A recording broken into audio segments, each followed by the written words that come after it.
Hello student, chapter number 3, that is electrochemistry. Part 1, part 2, part 3 already completed. Now today we are going to start part 4. And part 4, that is commercial electrochemical cell. Part 1 में हमने जो electrochemical cell पढ़ा है, that is like principle how to electricity generate with the help of SP redox, वो हमने देख लिया.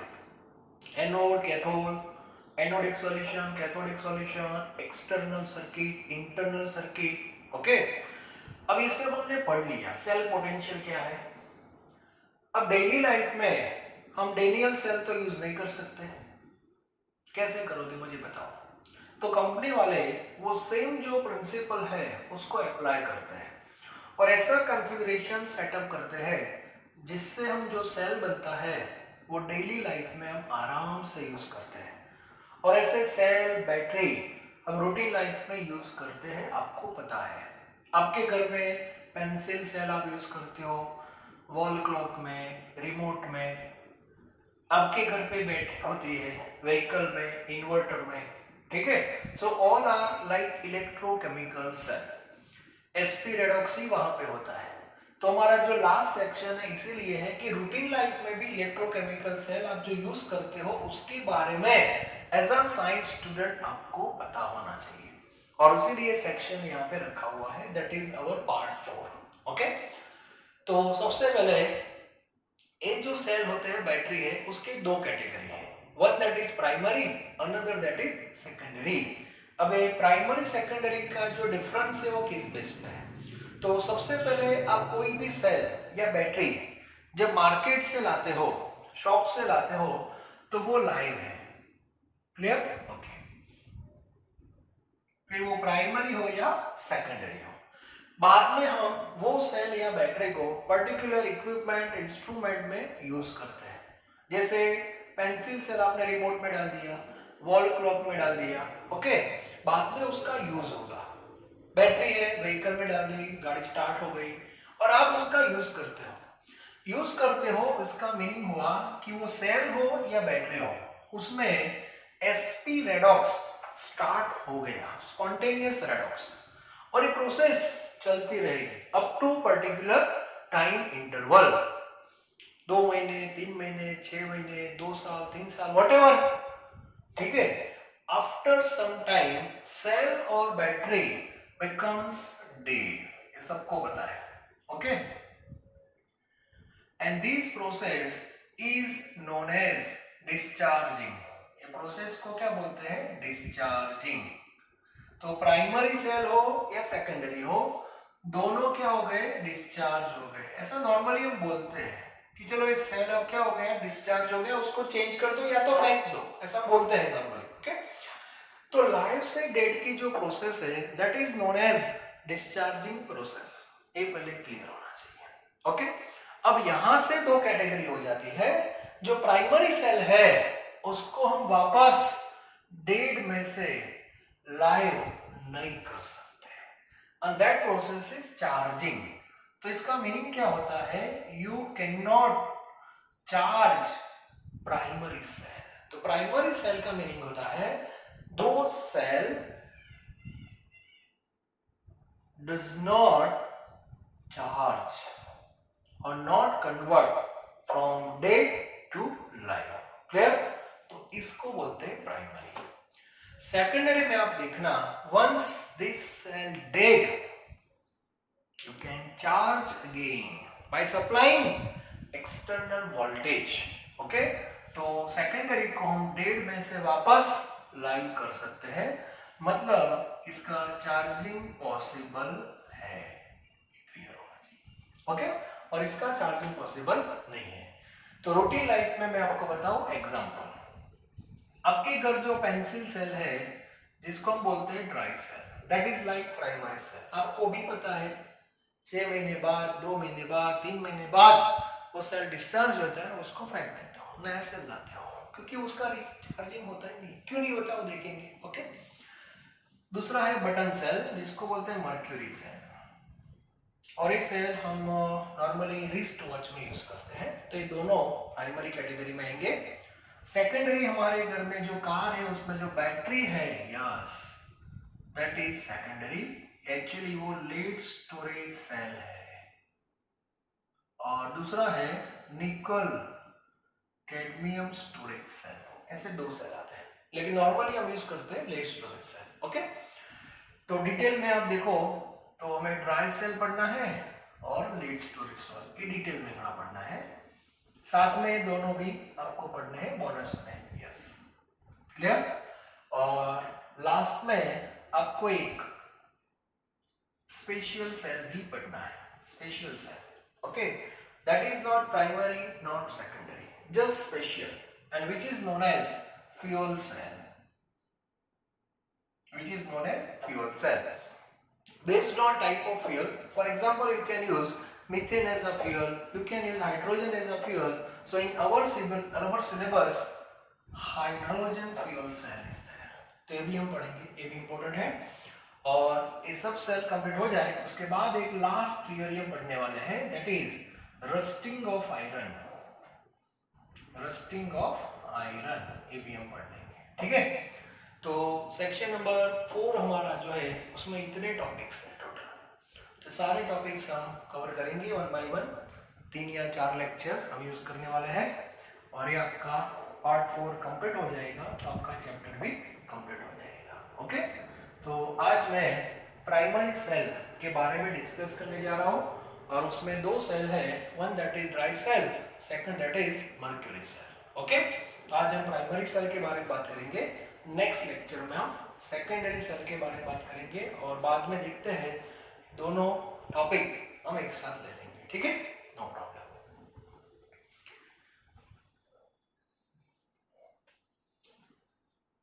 तो सबसे पहले primary cell,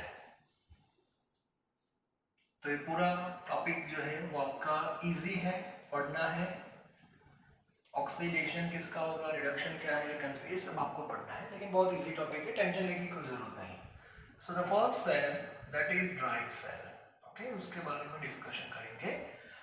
discovered by one scientist that is Leclanche. Okay, तो इस बेस पे उसको लेक्लांस सेल भी बोलते हैं, लेक्लांस ऐसे भी बोलते हैं। ओके, बाद में प्रिंसिपल जो है वो as it is, because this is one type of electrochemical cell.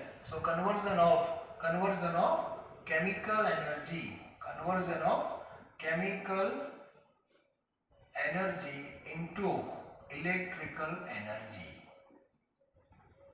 ऐसे हो जाएगा।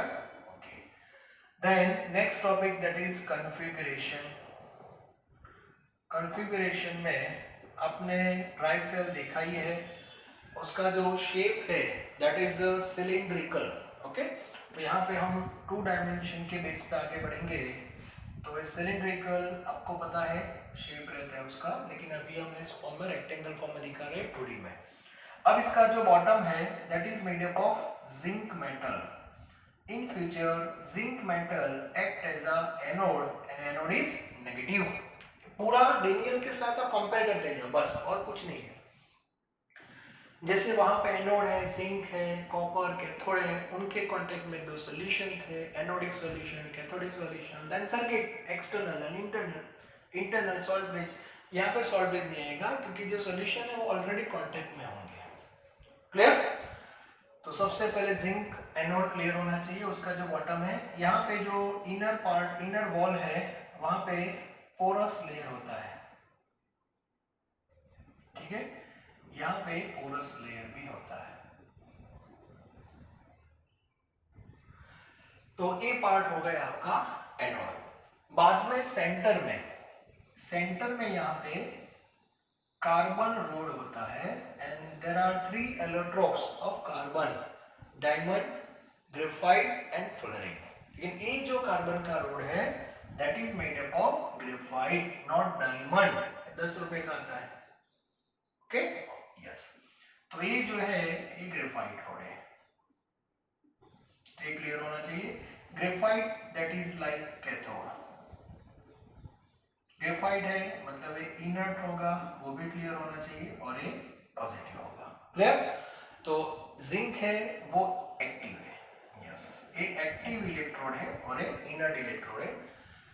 तो एनोड कैथोड क्लियर। जैसे डेनियल में जिंक और कॉपर का कॉम्बिनेशन था, यहाँ पे जिंक और कार्बन का कॉम्बिनेशन है, number 1। Next that is solution. Cathodic solution है, एनोडिक सॉल्यूशन। तो इसके बारे में, तो बीच में जो स्पेस है उसमें दो टाइप के सॉल्यूशन हम सेट कर देंगे, और दोनों को इनिशियल लेवल पे जब सेपरेट रखना होता है तो यहाँ भी एक पोरस लेयर होता है एक्चुअली, यस, डायरेक्ट मिक्स ना हो जाए, इनिशियली तो परफेक्ट होना चाहिए ना, यस। चलो सबसे पहले ये जो पार्ट है, इतना जो एरिया है, that is in contact with carbon और ग्रेफाइट, जिसको हम बोलेंगे cathodic solution, one type of, okay. तो ये आपका हो गया कैथोडिक सॉल्यूशन, और ये जो कैथोडिक सॉल्यूशन है that is include mixture of MnO2 plus carbon, manganese dioxide plus carbon, मतलब इसका पाउडर फॉर्म होता है। तो कैथोड है उसके सराउंडिंग में ये पाउडर रख देते हैं, क्लियर? तो आपका कैथोड भी हो गया और कैथोडिक सॉल्यूशन भी हो गया, क्लियर? अब बीच में जो स्पेस अभी भी है वो किसके कांटेक्ट में रहेगी? जिंक के कांटेक्ट में, यस। तो वो आपका एनोडिक सॉल्यूशन हो जाएगा। तो एनोडिक सॉल्यूशन में कौन रहेगा? Anodic solution that is paste, and which is made up of mixture of NH4Cl plus ZnCl2, ठीक है। और बाद में इसका जो टॉप है उसको सील कर देना है, ओके। और यहाँ पे लोड थोड़ा बाहर होना चाहिए, दिस इज अ प्लस। और सरफेस में बाहर जो कंपनी होती है उसका लेबल आ जाता है फॉर एडवर्टाइजमेंट। तो सबने एक पूरा ड्राई सेल घर पे आप देख सकते हो पूरा ओपन करके, लेकिन फ्रेश को खोलना। अभी इसमें आप देखो इंटरनल सर्किट जो है वो ऑलरेडी कनेक्टेड है, मतलब दोनों सॉल्यूशन एक दूसरे के कांटेक्ट में है, तो इसमें सॉल्ट ब्रिज की कोई जरूरत नहीं है। अभी इसमें करंट पास नहीं होगा क्योंकि हमने एक्सटर्नल सर्किट जो है एनोड कैथोड को अभी कंबाइन नहीं किया है, okay. So once you connect this to like this, जैसे आप इन दोनों को कनेक्ट करोगे immediately external circuit also completed and sp redox will start, spontaneous redox, okay, oxidation and reduction. Now question is where oxidation occurs. So already I mentioned zinc act as a anode, so here oxidation take place. So anode that is zinc. So zinc solid undergoes oxidation, Zn solid converted into Zn2 plus and 2 electron that will release. So Zn2 plus entered into solution through porous layer, और electron जो है वो यहां से बाहर निकलेंगे, clear? Daniel के साथ आप कंपेयर करो, जैसे डेनियल में Zn का ऑक्सीडेशन हुआ था, Zn2 प्लस कहां गया था? सॉल्यूशन में, और इलेक्ट्रॉन बाहर गया था, क्लियर? सिमिलरली एक इलेक्ट्रॉन जाएगा एक्सटर्नल सर्किट में और 2 प्लस थ्रू पोरस लेयर वो पेस्ट है उसमें मिक्स हो जाएगा, ओके। अब इलेक्ट्रॉन यहां पे आएगा।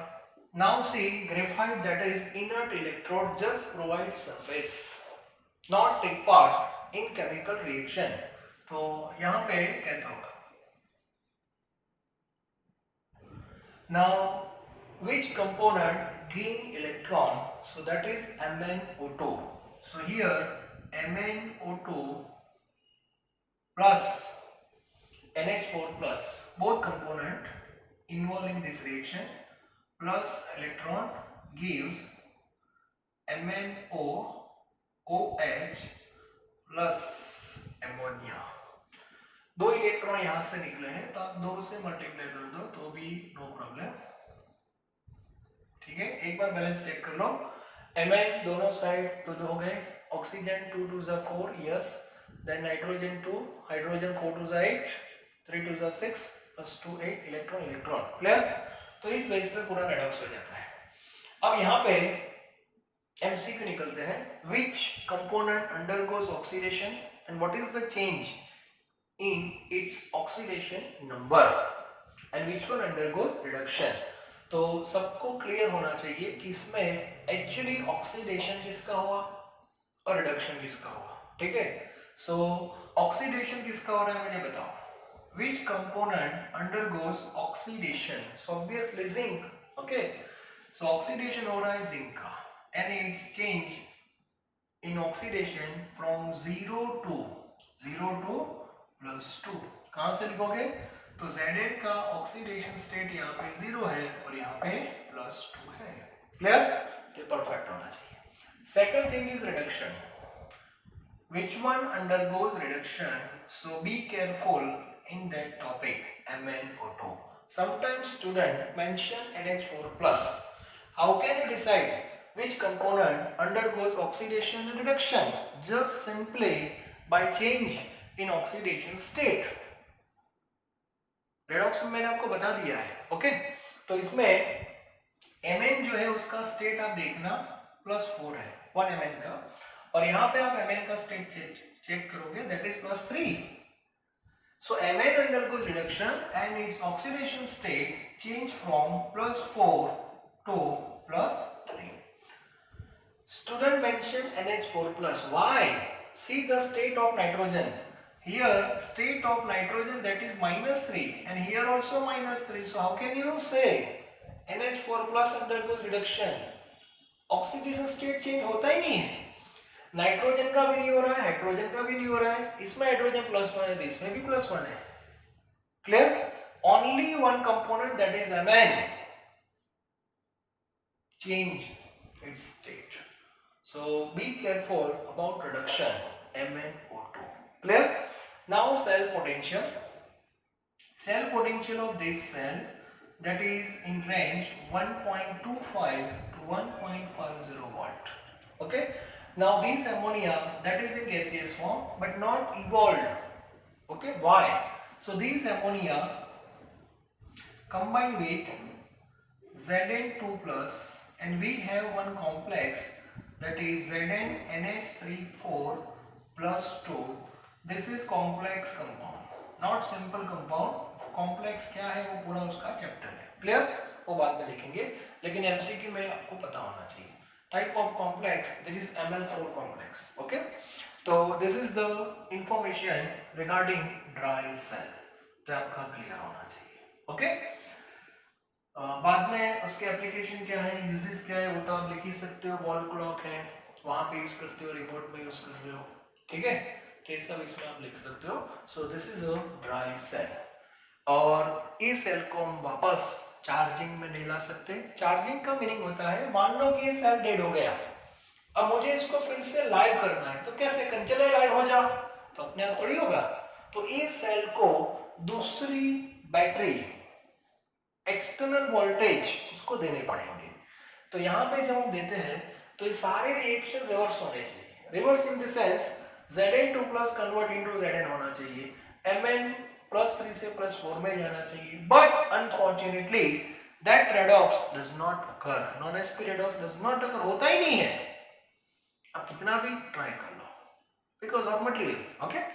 सो इस सेल को हम चार्ज नहीं कर सकते, कोई बात नहीं, 10 रुपए का है, एक दो नया ले लो, नो प्रॉब्लम, ठीक है। हाँ, कुछ सेल रिचार्जेबल आते हैं, लेकिन material is different, material is different, और वहां पे पॉसिबिलिटी है, लेकिन वो थोड़ा महंगा होगा। आता है रिचार्जेबल सेल नहीं होते, ऐसा नहीं बोल रहा, but that is based on material. तो प्राइमरी सेल, सेकेंडरी सेल क्या है, उसका बेसिक डिफरेंस पता होना चाहिए। ए सेल को ड्राई सेल नाम तो दे दिया है, but not 100% dry, because this is best like liquid, तो 100% ड्राई सेल नहीं बोल सकते, फिर भी 99% के बेस पर बोल सकते हैं, ठीक है। तो ये हो गया आपका important primary cell, dry cell, okay. एक फोटो निकाल दो और इतना कंटेंट आपका परफेक्ट होना चाहिए। दूसरा एक सेल छोटा है, डिस्कस कर लेते हैं, तो प्राइमरी सेल पूरा हमारा कंप्लीट हो जाएगा, ओके। चलो, दूसरा जो सेल है that is a mercury cell, और you can say button cell, और ये भी आप सबने देखा हुआ है, इसके बारे में ज्यादा डिटेल नहीं है। Second that is a mercury cell, mercury cell है वो भी सिलेंडर है, लेकिन ऐसा फ्लैट सिलेंडर आपने देखा होगा, तो उसमें नॉर्मली वो भी एक सिलेंडर टाइप की कॉन्फ़िगरेशन है, ऐसे सबने देखा है। उसमें भी जिंक होता है, लेकिन जिंक होता है वो एमालगम फॉर्म में होता है, it means like mixture. Okay, इस फॉर्म में पूरा कंटेनर बनता है। बीच में ग्रेफाइट का रोडी रहता है इसमें भी, ठीक है। और इसमें जो यहाँ टोटल जो होता है वो मिक्सचर होता है, that is HgO plus KOH, इसका सोल्यूशन होता है। अब उसमें ऑक्सीडेशन और रिडक्शन में लिख रहा हूँ, anode act as a anode, zinc act as a anode, zinc amalgam not zinc. तो जिंक एमालगम मतलब mixture of zinc and mercury with OH minus, I think 2 OH minus gives zinc oxide plus water plus 2 electron। देख लो तो balance हो गया, zinc as it is, mercury तो mixture वही रहेगा, बाद में ऑक्सीजन 2 है, यस हाइड्रोजन 2 और 2 इलेक्ट्रॉन, -2 बैलेंस हो गया। Now see the state here, oxidation state of एमालगम 0 and here +2। Student यहाँ पे गलती करते हैं, मोस्ट इंपोर्टेंट पार्ट है, this is for MCQ। What is the oxidation state of zinc in zinc अमालगम? Actually this is a mixture of zinc and mercury, and mixture that is a physical process, not chemical process, and we know in physical process no chemical change, it means no change in oxidation state। तो clear होना चाहिए, zinc का state 0 होता है, mercury का भी 0 है, और इन दोनों का मिक्सचर है, और मिक्सचर जो है that is a physical process, so oxidation state does not change. तो यहाँ पे जिंक का स्टेट 0 है, याद रखना, और यहाँ पे +2, this is compound, this is not mixture. Zinc and oxygen, zinc है वो 0 है, ऑक्सीजन है वो भी 0 है। After mixing this is a chemical process, that is compound, and compound is a formation of chemical formation, clear होना चाहिए। तो एक का स्टेट इंक्रीज होगा, दूसरे का डिक्रीज होगा, तो जिंक का +2 हो गया और इसका -2 हो गया, फिनिश। तो +2 है, क्या था? Now which component act as a cathode? HgO, okay, with the help of H2O। जो H2O यहाँ पे प्रोड्यूस हो, वो यहाँ पे यूज हो रहा है, ओके। 2 इलेक्ट्रॉन भी ले लिए, and HgO convert into mercury liquid plus 2OH minus, देखो 2OH माइनस भी वापस आ गया, तो जो आयन यहाँ पे यूज हुआ था वो वापस आ गया। सो आफ्टर ऑल जो KOH का प्रोपोर्शन है वो एज इट इज ही रहेगा, ओनली जिंक एंड मर्क्यूरी का स्टेट चेंज हो रहा है। तो यहाँ पे +2 और यहाँ पे 0, +2 से 0 दैट इज रिडक्शन। तो ऑक्सीडेशन किसका हो रहा है, रिडक्शन किसका हो रहा है, वो पूरा क्लियर होना चाहिए। और इसका वोल्टेज आई थिंक 1.35 वोल्ट है, 1.35 वोल्ट, और not a single ion produce in this reaction, तो इसका जो सेल पोटेंशियल है that is maintain for a long time. तो ये मर्क्यूरी सेल है। तो आज मैंने प्राइमरी सेल के बारे में आपको बता दिया है। नेक्स्ट जो हमारा लेक्चर होगा, this is for secondary cell, उसके बारे में हम डिस्कस करेंगे। Most important that is a lead storage cell. Okay, thank you very very much.